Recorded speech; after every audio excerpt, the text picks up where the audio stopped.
The views and opinions expressed on this program are those of the participants and do not reflect the views of BronxNet or the program underwriters.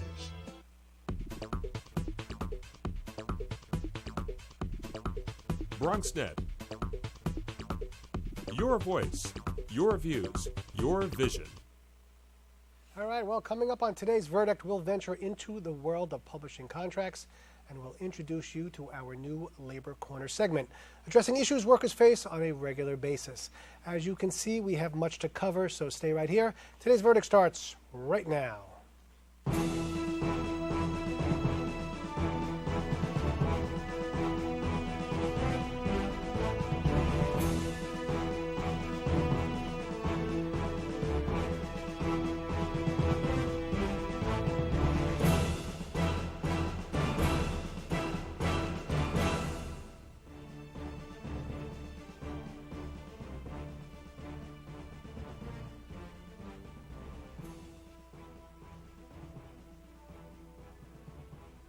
Hello and welcome to today's verdict, a live law show that gives you your legal rights and options.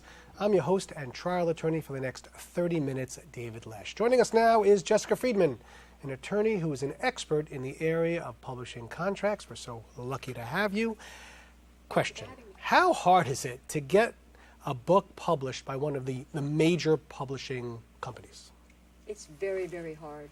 It used to be that they would take submissions from almost anybody. It was called over the transom. Now, if you want to publish with one of the major companies, it's almost impossible without a literary agent. It almost looks like they have all the leverage.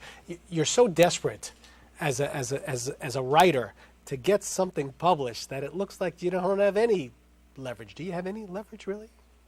If you are able to get an offer from one of the big companies, Simon & Schuster, Random House Penguin, HarperCollins, then presumably you've got a little bit of leverage because they were interested in enough in the book to make the offer. But that only gets you so far. A first-time author has very little leverage unless, for example, that author's in a unique position to tell a unique story that everybody wants to hear. So, for example, Monica Lewinsky, if she wanted to write another book, would maybe a first-time author, but she would probably have a lot of leverage. Okay, well, let's say you're not Monica Lewinsky, and you write something, in your house, in your apartment, and where do you go? Do you start with an agent? Do you go to a lawyer? What's the step? Well, there's a few different ways you can do it, but the first thing I would do is I would see if I could get an agent. There are hundreds of thousands of agents. Anybody can be an agent. There's no required licensing or anything like that. There are big companies like William Morris. There are many, many individual agents. There are small agencies.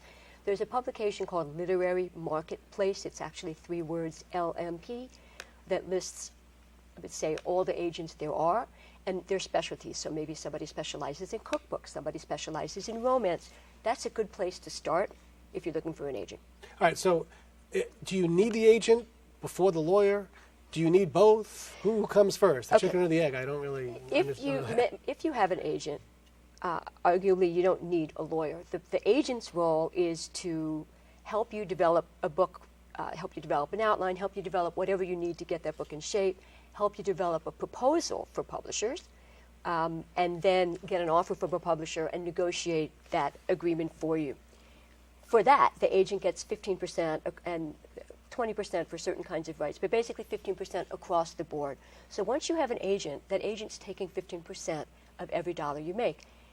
If you also have a lawyer and you pay the lawyer to review your contract, you're paying twice. You're really paying double. You are paying double, but I would say this.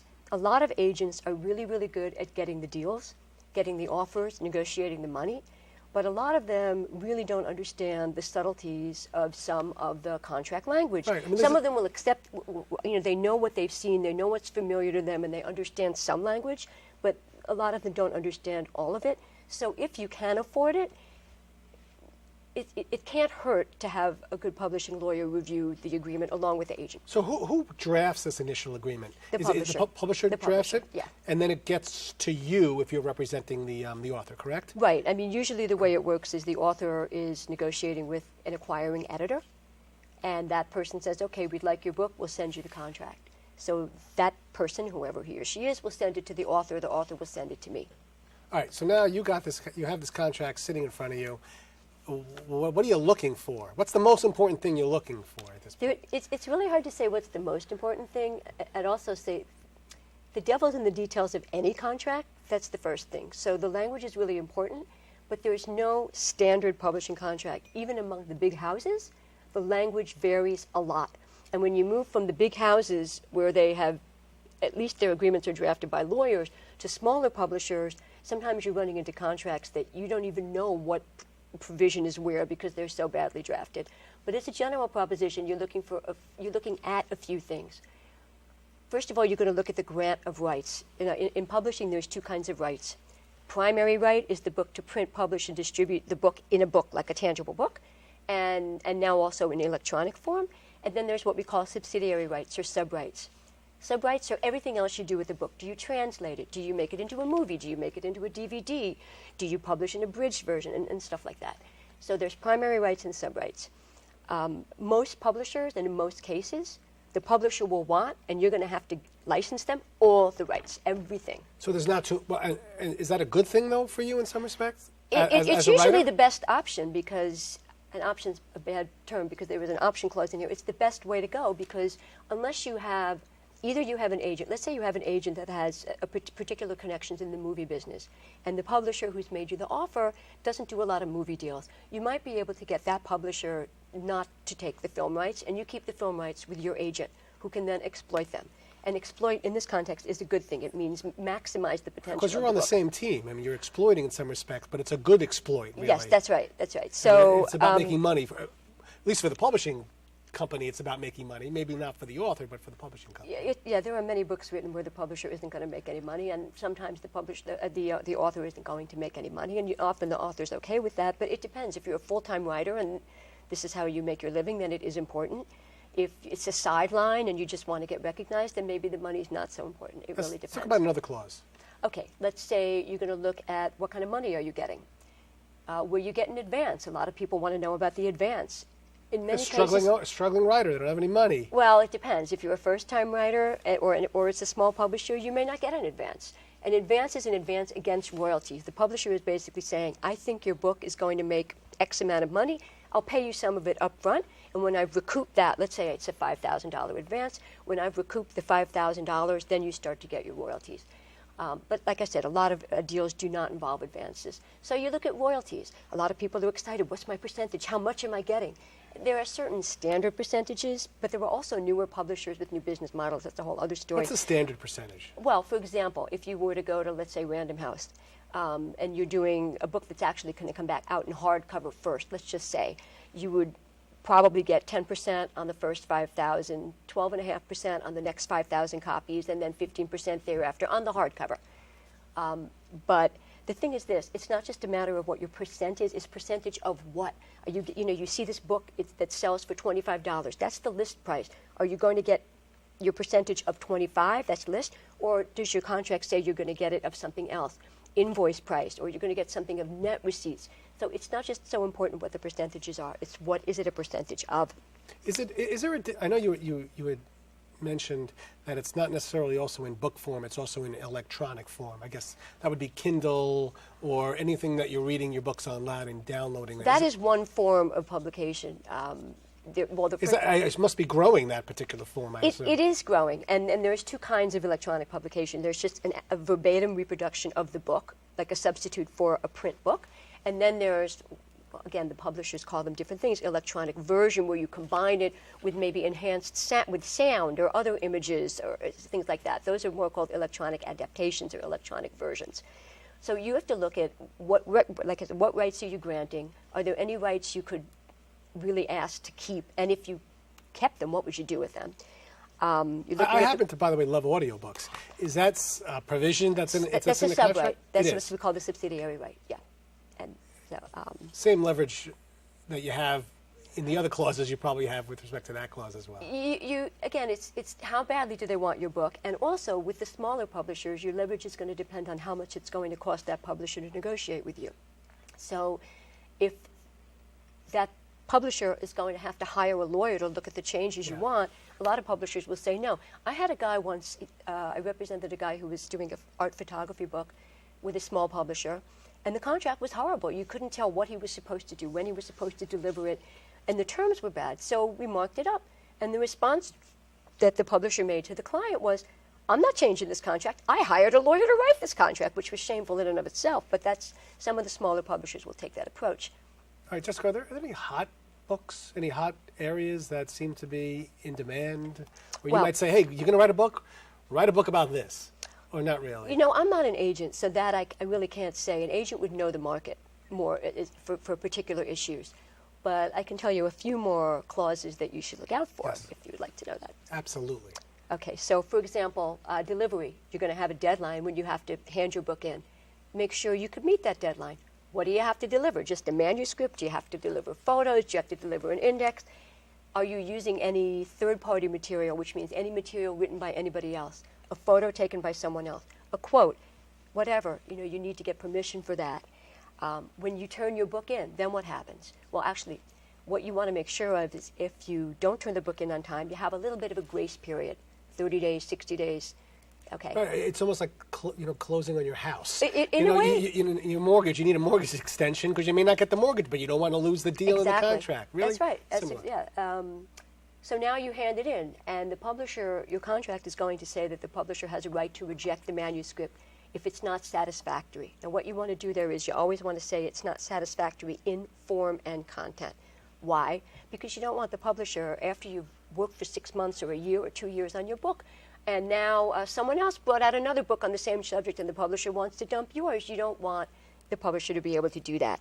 Listen, we don't have that much time left. So somebody's watching right now and they're a first-time author. Some quick tips. What's the best advice you would give to somebody who's watching right now? In terms of how to get a book published or a contract? Or how to get a book published. What's the first thing they should do, really? Like I said, I think you would go to LMP and try to find an agent. Try to find an agent that specializes in the area in which you want to publish. Like if your book is a mystery, is a romance, is a cookbook, whatever. If you can't do that, then it's hard. There's certain online services like Amazon CreateSpace where you can self-publishing type of self-publishing, and then there are self-publishing houses, by which I mean there are companies that talk about how they will help you publish your book, but instead of them paying you, you're paying them. Those contracts are really dicey because they're not negotiable, but you have to be really careful to read them and find out just what it is you're paying for. Also, if you consider doing any self-publishing deal, Google the name of the publisher. There's one publisher that takes everybody's money and does nothing. And I can't tell you how many times I've been approached to try to write to this particular publisher, whom I will not name, and get money back because you can't. So it's almost like buyer beware, but it's publisher, it's writer beware. It's caveat writer, absolutely. And you should, like I said, Google the name of the publisher and find out what people are saying, but find out what you're paying for. You might be paying $15,000. Does that include any editing? Does it include any marketing? Does it include distribution, or are you going to have to get copies of the book and go to the store and put it on the shelf yourself, as I have seen people have to do? Well, Jessica, good stuff. Hopefully you'll come back and tell us what's been going on in the publishing world. Okay. All right. We'll be right back with more Today's Verdict after this. Jimmy can't sing, And Tommy can't dance. so we're gonna put some ants in their pants.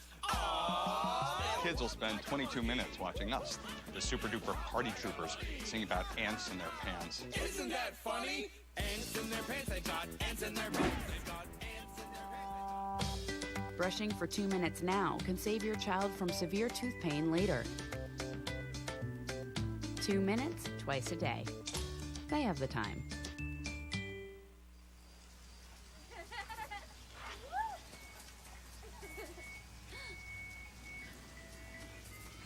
Mom, can we get some ice cream? Please, Mom, please. No, we're having dinner soon. Please.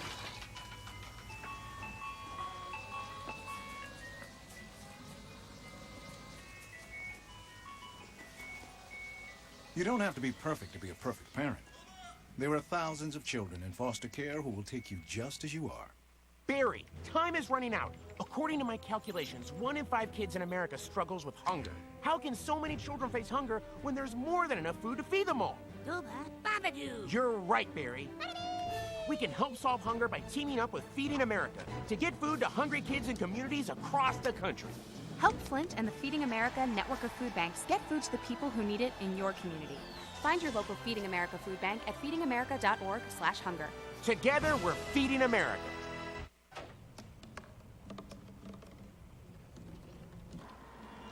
Everybody has a dream.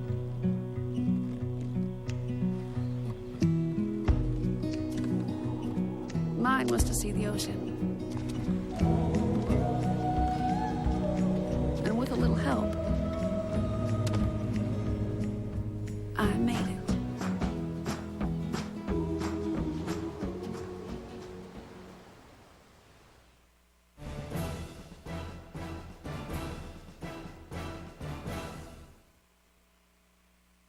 Today's verdict, we're excited about this next segment. It's our new Labor Corner. In this segment, we will meet with various members of labor unions as well as employers who are bound by negotiated agreements. The issues confronting workers are numerous, so we believe it should be given its own platform. And we are pleased to have as our first guest, Kenneth Winder, the president of LIBA, a union who has just chosen new representation. Kenneth, we're so excited to have you as our first guest. Thanks for having me here. All right, listen, as our first guest, with respect to labor, let's talk a little bit about unions. Tell us about a union. What is a union? What do you do as a union, really? A union is basically your collective bargaining representative, the person who is your voice. He speaks for you, she speaks for you, whoever the president is, and they negotiate as a third party with your employer. Okay, let's talk about your union. LIBA, Law Enforcement Employees Benevolent Association. Okay. I formed it, and I use the word law enforcement because being a former state trooper, I was police. There's a lot of police unions, but there's a lot of law enforcement personnel in the state. There's security guards, peace officers, special patrolmen that are not police officers, but do the same police-like function. Now, did you come up through the ranks? Were you a police officer? Tell us a little bit of your background. I spent 13 years as a New York State trooper before I retired, disability. And yes, that's how I came up with this idea of when I retired, that I felt that I should run my own union because I felt that the state police at the time, New York State Troopers, PBA, didn't do what I thought was the job. Now, what is the current environment like in terms of the present environment with respect to the unions that are in charge of either police or any kind of law enforcement? Why do you think your union would be a better fit? Well, we're progressive, we're new, and we really care about the people. A union should not be. We work. The members. It's their union. It's not the head of the union. It's the members. And the president, vice president. We work for the members. The members don't work for us. And we feel that under LIBA, we've been able to accomplish a great lot that bigger unions cannot do because of size, because of complacency. They've been around so long, and they just status quo. Don't go anywhere. We actually have to take a very quick break, but stay with us. We'll be right back in 2 minutes. Brush, brushy, brush, brushy, brush, brush, brush. Every day and every night. Brush, brushy, brush, brush, brush, brush. Now it's your parents' turn. Here's what you gotta do. Look and have your toothbrush and I take it brushy, brush your teeth. Toothbrush, you're almost done. 5, 4, 3, 2, 1. Now spit. Help your teeth stay healthy. Brushy brush with a grown-up every day. I already knew that I was going to go to college, from a young age. I definitely want to major in political science. After that, I'm going to get my law degree. Then I'm going to come back to Detroit, boost the economy, become the mayor or something, try to make the situation better for other people. I feel like I owe it to the city. I'm determined. It's going to happen. My name is Justin, and I am your dividend.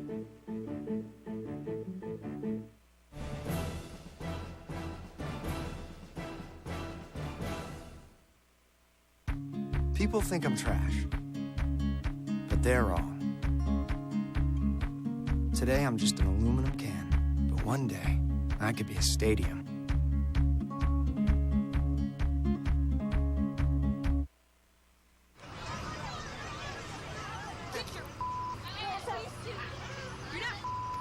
Yes, I am.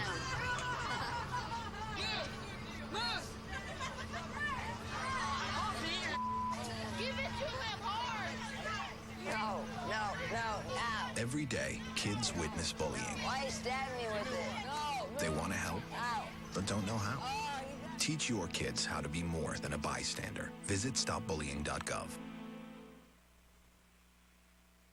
Winder, Kenneth, let's talk a little bit about why unions seem to be sometimes getting a bum rap in the press.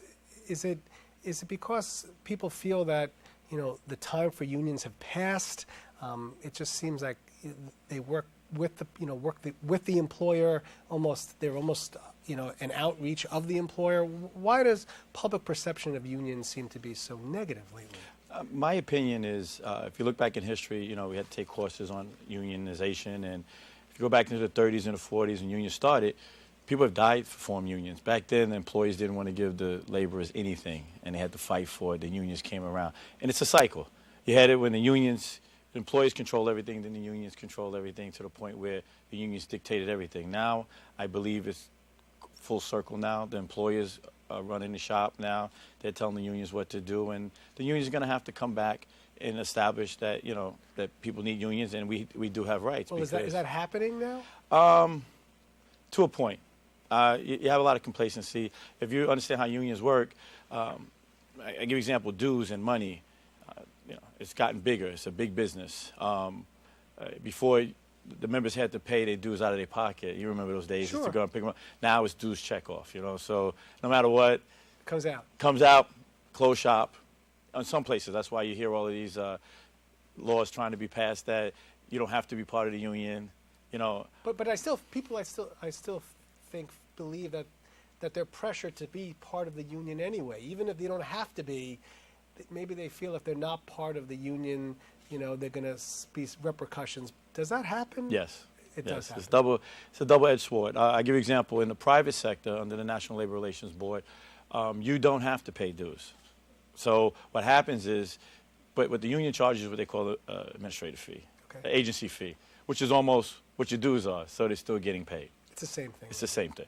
That's just a way around that you don't have to pay dues. Within the city and public unions, it's a closed shop. What I mean by closed shop is if you work for that employer and you're part of the union, you will pay dues. Now, who is under the umbrella of your union? Who does it really cover? Right now, we represent Department of Environmental Police, which every day you turn on drinking water, they protect you. Yeah, that's what you protect. We also have Sands Casino, which is out in Bethlehem, in Pennsylvania.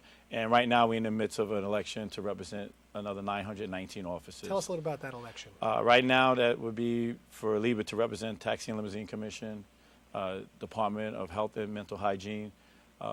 You have HRA, Human Resource Police, Department of Homeless Service Police, and Juvenile Justice and ACS.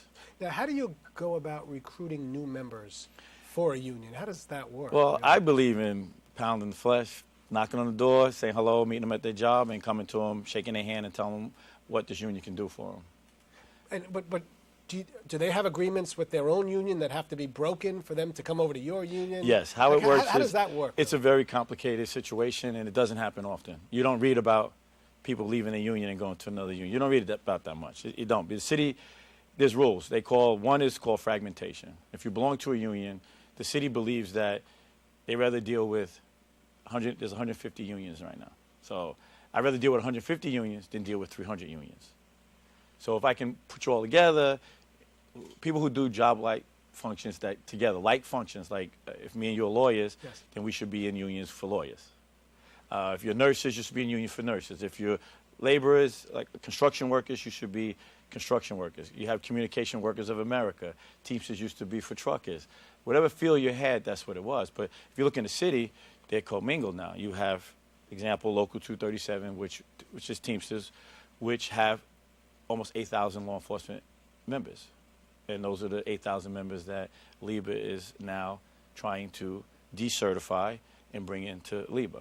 And how's that going? Does it look like? It's going really rough. I give you an example. DP used to belong to Local 300. It took us 3 years for the city to say they can have an election. 3 years of court cases before they said you can have an election, because they were submerged in a civilian union. Law enforcement cannot be in a civilian union. Why? Because they do two different jobs. Their contracts will cover two different things. I give you an example. DP in Local 300 used to have a $250 clothing allowance. Well, your dress blouse can cost $250 for a uniformed service member. But if you're an elevator worker, or $250 will pay for your uniform. Right. Line of duty. That wasn't in the contract. The officer needs line of duty. If he's going to put himself out and risk his life, he needs to get something in return. That's to make sure that he does his job. That, somebody's willing a gun and you have to go in there. You're going, well, I got a family. I don't know. Yeah. That's to make him do his. That's to help him do his job. What's the most important thing that you think should be negotiated right now? What would you push for?